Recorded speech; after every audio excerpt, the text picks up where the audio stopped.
सहर सारा गुन्जाउने यो हो रेडियो सान्वी 96.4।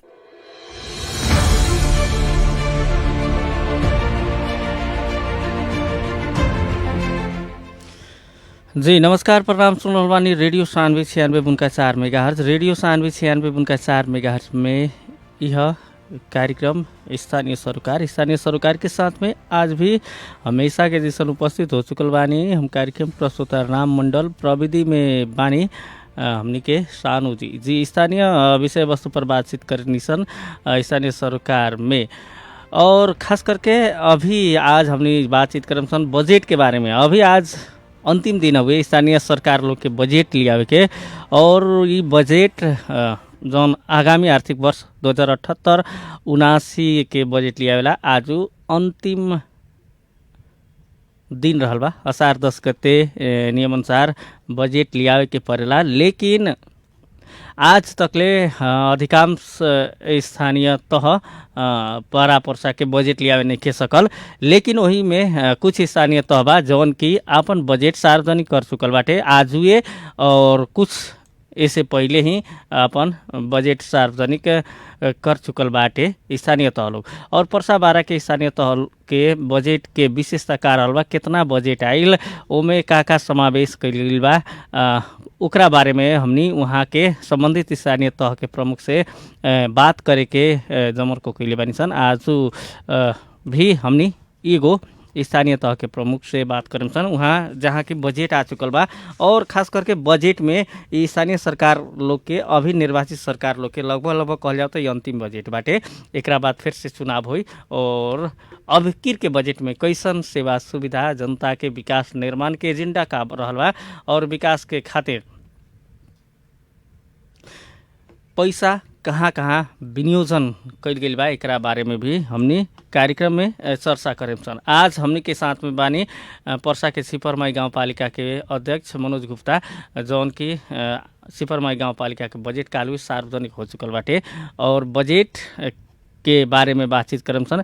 खास करके विकास करेला कौन कौन चीज पर ध्यान देवल गइल बा बजट में, और ओकरा बारे में बात करेला वहाँ बानी हमनी के साथ में। वहाँ से बात करिए। मनोज सर, कार्यक्रम में स्वागत बा अपने के। जी धन्यवाद। अपने के बजट आ चुकल बा, लगभग कितना के बजट अब की बेर अपने लोग सार्वजनिक कइले बानी लोग? जी हमनी के बजट 3 किस्म के आवला। एक अपने के वित्तीय समीकरण जी, और राजस्व बांट और सशर्त मिला के हमनी के इस साल के अपने के 40 करोड़ 52 लाख रुपया के अनुमानित बजट हमनी के पारित कइले बानी। जैसे कि बजट में प्रमुख विशेषता देखल जाओ, या फिर कौन कौन पक्ष के अपने ज़्यादा जोर देले बानी बजट में अब की साल के?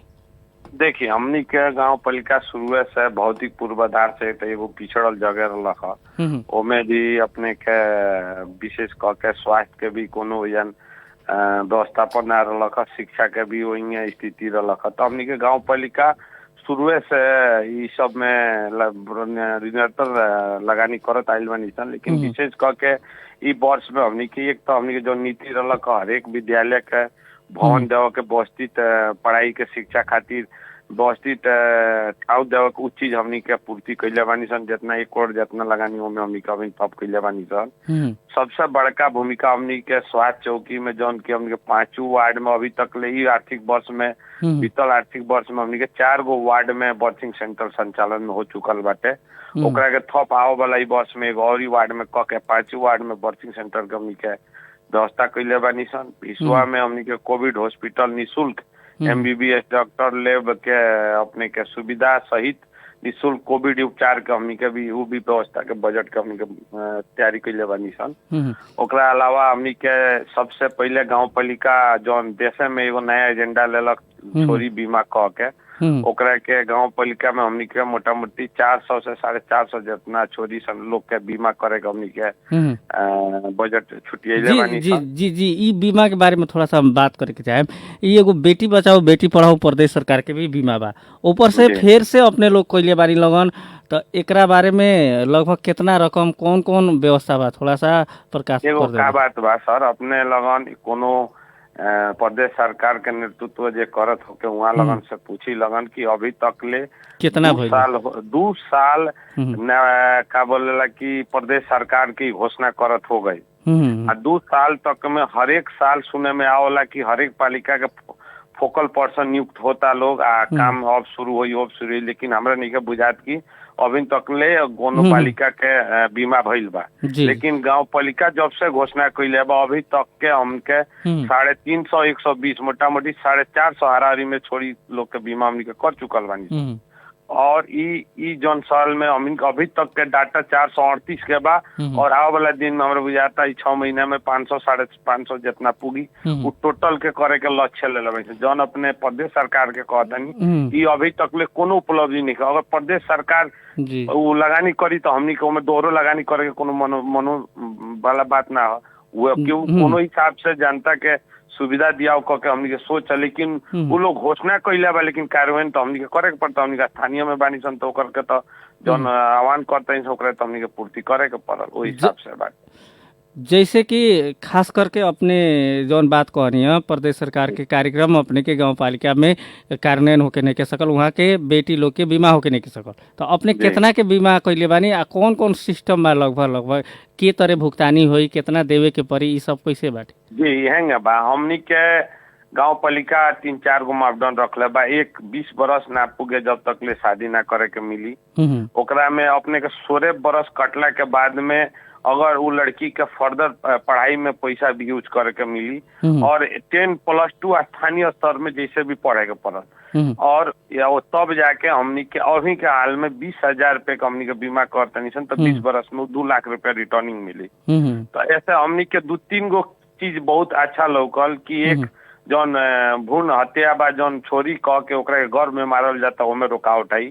दोसर छोरी के जौन शिक्षा नहीं देवल जात उ पूर्ति हुई। तीसर में का हुई कि ओकर उम्र दराज के अंतर्गत शादी हुई जौन से ओकर स्वास्थ्य स्थिति बरकरार रही। ये हिसाब से ई सब सोच के हमनी के एगो पैकेज तैयार कैले रहनी था। गाँव पालिका के इच्छा रहलक कि हमें थप करे के, लेकिन हमनियों के बाध्यता बा कुछ केंद्र सरकार से लेकर प्रदेश सरकार के भी नीति यही अंतर्गत आवे वाला स्थिति बुझाता तो अगर वैसा आई तो और भी सुविधा है। लेकिन जो गाँव पालिका शुरू से कहत आइल बा उस चीज हमनी के पूर्ति कैनी है। जैसे कि अपने कहनी 12 क्लास पढ़े के पड़ी तो 12 क्लास पढ़ेला भौतिक संरचना वहाँ होके पड़ल, स्कूल विद्यालय होके पड़ल, ओकरा ला बजट कैसन बा? हमनी के बाटे हमरा पालिका में अभी के डेट में 2 गो 10+2 संचालन में बा। एक नौगावा स्तर में नौगावा मावी में और एक विश्वा मंगल मावी में। ओकरा अलावा भी शिक्षा प्राविधिक शिक्षा हमनी के कंप्यूटर इंजीनियरिंग के कॉलेज भी हमनी के नौगावा में इजाजत ले चुकल बानी सन। वो भी अभी लोग कोरोना के चलते संचालन नहीं के से फिर शुरू हुई। तो पढ़ाई के मामला में अभी क्षेत्र भर में हमरे एगो पालिका बा जौना में प्राविधिक शिक्षा संचालन चलता है। यानी कि अपने गांव में ही गांव पालिका में ही रह के बेटी लोग जे बा वो 12 क्लास पढ़ सकता, ओकरा बाद वो लोग के बीमा भुगतानी भी मिली, शादी ब्याह हुई तो। और सब जैसे कि कृषि के बजट के कैसन बाटे अवस्था? जी हमनी के कृषि के जौन हर एक साल जैसे कृषि लोग एक तो सिंचाई के तरफ में हमनी के जौन पैनी बाड़ा सन जौन बंद पैनी बाड़ा सन लोग अपन अपन खून के अपने सिंचाई के व्यवस्था बिगाड़ लेल बा। ओकरा के हमनी के फिर से जौन प्रधानमंत्री रोजगार अंतर्गत कार्यक्रम के ओकरा के हमनी के आए ये साल अभिनय योजना हमनी के टास्क कर चुकल बानी सन। जितना वार्ड में जौन पैनी कुलो बंद बाटे ओकरा के हमनी के उहे का स्थानीय मार्फत रोजगार देते हालत में पैनी कुलो के हमनी के सफाई क के संचालन लिया के। ओकरा अलावा वैकल्पिक ऊर्जा से जौन हमनी के प्रदेश स्तर में सबसे ज्यादा वैकल्पिक सिंचाई के जौन व्यवस्था हमनी के गाँव पालिका कैले बा में निरंतरता देवे के। ओकरा अलावा भी किसान लोग के जौन हमनी के मल धान बीउ बाली जौन के भी सुविधा देवे के बाटे वो हिसाब से टंकी स्प्रे वितरण करे के वार्ड स्तर में वो लोग के घर पीछे एगो टंकी जैसा किसान वालों। कितना लगभग बजट अंक में बता सकते हैं कितना कृषि क्षेत्र में रखे? हमनी कृषि क्षेत्र में 1 करोड़ 20 लाख रुपया बाटे। जी 1 करोड़ 20 लाख रुपया के हमनी के बजट कृषि में सटिले बानी सन। ओकरा अलावा भी अभी तक ले अभी जिला में वैसा नहीं के एगो गाँव पालिका छोरी कन्यादान अनुदान हमनी के एगो योजना क के पैकेज लियल बा। गाँव पालिका केहू भी गरीब के असहाय असक्त गरीब परिवार बाटे ओकर छोरी के लड़की के शादी होता तो ओकरा के हमनी के एगो स्थिति वस्तु अनुसार 21,000 51,000 31,000 के हिसाब से मने 21,000 से स्टार्टिंग बा। जे जैसन रही वैसन गांव पालिका एगो कन्यादान के रूप में एगो राशि उपलब्ध कराई, जौने से वो लोग के अपने के मेहमान के जौन खर्च में समयाना होवे ना, हमनी के दाइजो प्रथा भी देखे के ओकरे के अंत होके के करे के बा। लेकिन संगे संगे जे मेहमान आवता गरीब के एगो सहाय हो सहयोग हो कह के एगो पालिका छोरी कन्यादान अनुदान योजना कह के भी हमनी के लिए आइल बानी। जैसे कि खास करके आम जनता के गुनासो का रहेला हर दब के कि कृषि में जौन बजट रहेला उ थाहे ना लागेला कहाँ आइल कितना गइल। अब की तो करोड़ों बजट हमने रखले बानी, खास करके जनता के अनुभूत करावे के पड़ल ई एगो समस्या बाटे। आम जनता जौन बा कि कृषि में इतना बजट बा फिर भी सारा लोग कृषि पर आधारित बाटे, फिर भी उ लोग के अनुभूति ना होला। काहे अनुभूति ना होला? एकर बजट कहीं ना कहीं निमन तरीका से खर्च ना हो सकेला का? जी जी, देखिए गुनासो तो आइल जायज बात बा का बा कि कृषि कहे वाला ऐसा शब्द बा कि हरेक आदमी के छुएता, ई विकास हरेक आदमी के चाहिए। आ वो हिसाब से जौन परिस्थिति जौन जनता के मांग बा उतना पूर्ति करे गांव पालिका ना सकेला, ये हिसाब तो वहाँ लगन के जरूर गुनासो कईल जायज बात बा। लेकिन देखी का बा कि हमनी के कोनो भंटा के बिया कोबी के बिया ना बजट छुटियावनी सन। हमनी के प्रत्येक सबसे पहिलका मेन कृषक के चाहे वाला चीज हो गई पानी। समय पर पानी, समय पर मल ओकरा उपलब्ध हो गई तो किसान सक्सेस हुई। हमनी के गांव पालिका में हरेक रोका वाले सहकारी संस्था के हमनी के नेपाल सरकार के मापदंड अनुसार वो लोग के टाइम पर मल उपलब्ध जिला से कराओ निशान मूल्य सूची तैयार करके वो लोग के हये मूल्य में तोनी के दवा कह के उ एगो हमनी के निगरानी रखले रही निशान। जैसे अभी ने हमरा जैसे पूछनी है कि उतना रुपया बा किसान के उन्हें काय नहीं की प्रताभूत होकर, तो देखिए हमें टंकी स्प्रे, अब टंकी स्प्रे देखिए में 2 साल पहले भी वितरण भइल बा बहुत ऐसा किसान के।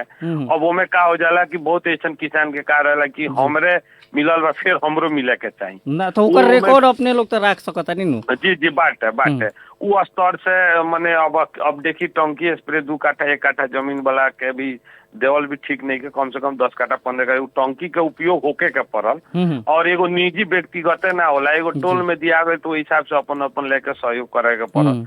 अब जैसे बोरिंग बात अभी तक ले गांव पालिका 150 घर दूरी जितना किसान लोग के गांव पालिका बोरिंग उपलब्ध करा चुकल बानी हम। थप फिर बोरिंग के हमनी के बजट डालले बानी सन वैसन जहाँ सिंचाई के पानी के नीचे पुगे के अवस्था वैसन बोरिंग जड़ान करके।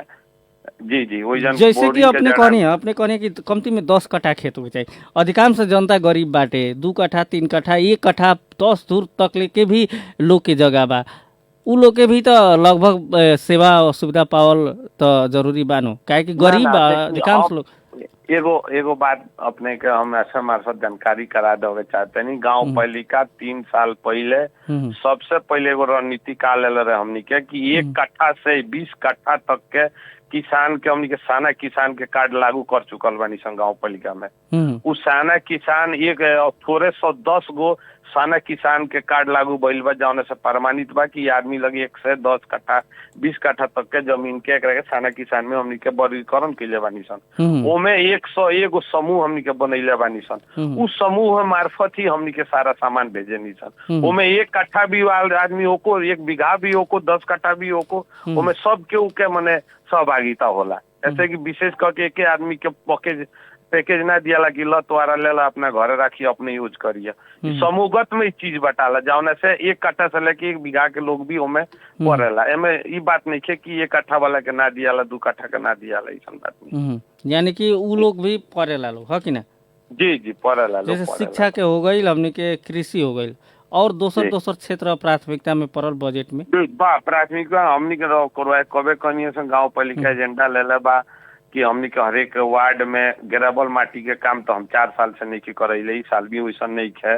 हमनी के 1 गो लक्ष्य बा नाला और ढलान कम से कम टिकाऊ होके वाला बजट हमनी के काम कैला। वो हिसाब से मोटा मोटी हमनी के 3.5 करोड़ रुपया जितना 5 वार्ड में हमनी के रोवा नाला के ढलान के जौन आम लोग के डिमांड बा टोल महल के, वो हिसाब से हमनी के बजट छुटियले बानी सन।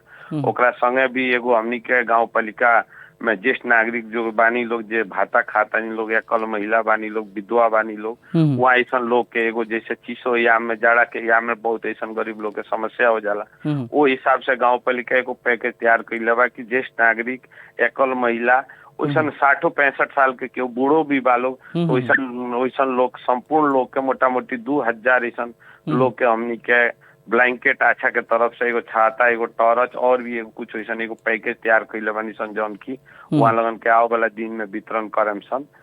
ओकरा अलावा भी जौन साना किसान के रहुआ के हम भल बात कहनी है उस साना किसान में हमनी के विगत 2 साल पहले 4 नंबर और 5 नंबर वार्ड में हमनी के गैस चूल्हा वितरण कैले रहनी सन।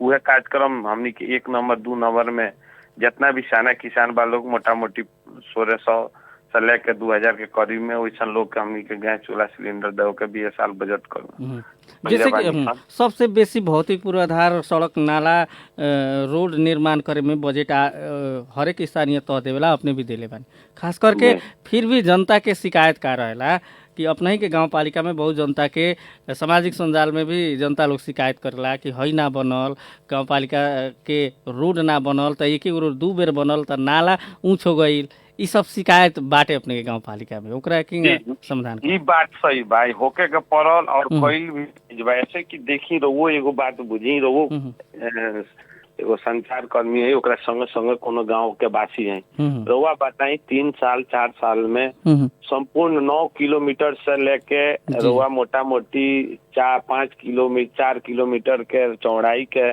सारा एरिया तो इतने दिन में गाँव घर टोल असरे तो हमनी के पीच ढलान नाला तो ना करे सकम सर सिस्टम बाय सिस्टम हुई आज हरेक गांव में चली कम से कम 70-75% चाहे 90% तक ले हमनी के नाला ढलान पुगा चुकल बानी सन। अब वैसन चीज बा जौन की 10-20% जौन काम बाड़ा सन एकरा के ये अवधि 5 वर्ष में तो हमनी के सारा नाला ढलान तो ना पुगाएम सन वैसन जगह तो तंका समस्या होकबे करी जैसे पर साल जे दुख भोगले बा इस साल भादो के दुख भोगी जे अंधे साल ओकरा द्वार पर नाला ढलान जरूर पुगेता फिर ओकरा आगाड़ी पुगी चैप्टर बाय चैप्टर देखी विकास हुई ये भी गुनासो करता जायज बाटे ऐसे कि ओकरो बुचाना बा कि हमरा विकास हो हम ठीक से चली हम ठीक से रही हमरा सरकार के जौन चीज मिले तो हमरो मिलो लेकिन का बाकी बहुत ऐसा चीज जौन भौतिक पूर्वाधार से रुआ कहतनी जौन उस चीज के तो रुआ का बोलेला कि धीरे धीरे पूर्ति ओमे भी देखी एगो स्थानीय सरकार नहीं के हमनियों के ऊपर प्रदेश सरकार बा केंद्र सरकार बा उ लोग भी बजट करण कैले बा आज देखी 3 साल हो गई हमनिए के यहाँ रुआ तिलाव पुल से जौन सड़क जाके हमने के छिपर माई होते आके अपने के धोबनी गांव पालिका होते आके पोखरिया में जो रिंग रोड के जौन ठेका भइल बा आज 3 साल से इहे सोरे गते आज से रुआ 5 गो दिन बा मिट्टी खत्म होके जाता लेकिन अभी तक ले सड़क ना बनल अगर उस सड़क टेंडर हो चुकल बा ओमे ठेकेदार लोग काम कर रहल बा ओमे गांव पालिका कोई बिगड़ेता तो ओमे पैसा 10-20 लाख लगानी करे के भी निखे अधिकार ऑलरेडी टेंडर हो चुकल बा एगो टेंडर में 2 गो सरकार के तो लगानी ना हो जी अपने के भी बार प्रश्न उठावत रहनी सामाजिक संजाल में हम भी देखनी खास करके प्रदेश सरकार के बजट है ओमे ठेकेदार के भी लापरवाही बाटे ई बात अपने के भी जायज बात कि केंद्र सरकार भी सहयोग करे के पड़ल स्थानीय सरकार चाह के भी अपन बजट से उतना विकास ना कर सकेला बड़का आयोजना जौन बा केंद्र सरकार के प्रदेश सरकार के मातहत ही रहेला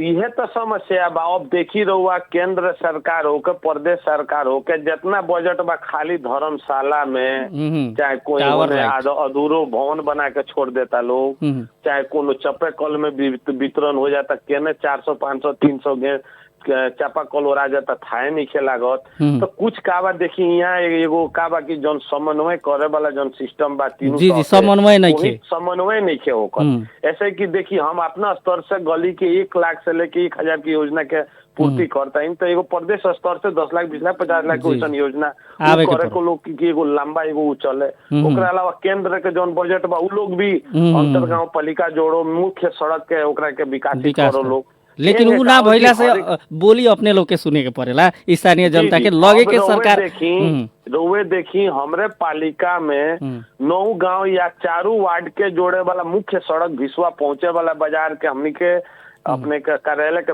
पीछे ही टूट गईल बा। आज दो फेसबुक चाहे दुनिया जहान में देखत हो के महंगा बा होंगे बा, जबकि वो काम प्रदेश सरकार के में कन्वर्ट बाटे, हर एक चीज रोड पिचिंग बाटे, लेकिन वो लोग वजन नहीं कैले। लेकिन बोली अपने के सुनिए पड़ला। जी जी, स्थानीय सरकार के आज के डेट में हमनी के वजन बामा लगैले बानी सन, सुनल जाम। अब जब बात उठैनी तो सुनल जाम, बामा गिरवैले बा, गाँव पालिका माटो स्टॉक के रखले बा, ओकरा के हमनी के आज के अभी नए बड़ा की स्थिति में बामा लगा के हमनी को रोड संचालन करे जाता नहीं सन। लेकिन यह जिला के प्राविधिक कार्यालय से इंजीनियर साहब आज के हमरा से 2 दिन पहले फोन कह के कहत रहन कि सुनिए सर, अपने बामा गिराइले बानी, मत बामा गिराई, वो रोड हमनी के बनाएम सन। कहिया बनाएम? जी जी। तो हम कहनी सर एगो काम करी, अपने के मुड़िया पर के कितना रोआ बा, लोग गिने के चाहते तो आज ही लोगन जगह पर कदी लोगन जानतवा के कि हमनी के जइया बनाओ कोई जइया बनाएम सन। तो बताइए मूर्खई कि ना हो? जी जी, ई थोड़ा सा विकास में एगो कहीं ना बाधा डालल चीज है, ऐसा ना करे। बाधा डालल हो जे नागरिक छत पटाते है, आपातकालीन क्योंकि मरीजी हो जाए सदर मुकाम लियाओ को तो एम्बुलेंस नहीं के आ सकते पास से। आदमी जइया से सड़क बिगड़ल बा, जे एक पार एगो एम्बुलेंस रखले बानी, एक पार एगो एम्बुलेंस रखले बानी, वजन से आदमी को उठा के ट्रांसफर करके फिर एगो जिला गाड़ी पुगावता, एगो गांव पालिका तक लिया होता। ई बात कहने बहुत दुख वाला बात बाटे। ई बात जे सुन रहल बा संबंधित व्यक्ति जरूर ए पर ध्यान देओ। हमनी के लगे समय कम बा सर, ओके चलते अब लास्ट में 2 टूक गांव पालिका के जनता के का कहे चाहेम अपने? देखिए, गांव पालिका जनता के हम ये कहम कि वहाँ लगन के हर एक चीज के हमनी के आवश्यकता गांव पालिका शुरू से नजर कैले बा। ई बार भी बजट में हम बहुत निकले के अच्छा सड़क, लड़की के पढ़े के स्कूल, लड़की के पढ़े के शिक्षा के पैसा, ओकरा अलावा जौन महिला लोग बानी जौन दाउरा से पीड़ित बानी लगन खाना बनाओ के स्थिति नहीं के वहाँ ऐसा महिला लोग खातिर हमनी के गैस चूल्हा सिलेंडर, यानी टोटली में हमनी के हर एक नागरिक के आवश्यकता के ऊपर हमनी के बजट बनैले बानी सन और उ चीज कार्यान्वयन करें सन। वहाँ लोग के सुख शांति खातिर ही गांव पालिका लागल बा, लागल रही। जी धन्यवाद बाटे मनोज सर, अपने अपन गांव के बजट के बारे में चर्चा कर देनी, एकरा खातिर रेडियो सानवी के तरफ से, राम मंडल के तरफ से बहुत बहुत धन्यवाद बा सर। जी धन्यवाद। वहाँ पर्सा के छिपरमाई गांव पालिका के अध्यक्ष मनोज गुप्ता वहाँ बजट लिया चुकल बानी, बजट के बारे में बात करिए सन। बिहान फिर से दोसर स्थानीय तह के बजट के बारे में बात करें सन, कैसन कैसन बाटे बजट। अभी के खातिर अपने के धन्यवाद, सानू के टेक्निकली सपोर्ट ला धन्यवाद देत राम मंडल के विदा दी, नमस्कार।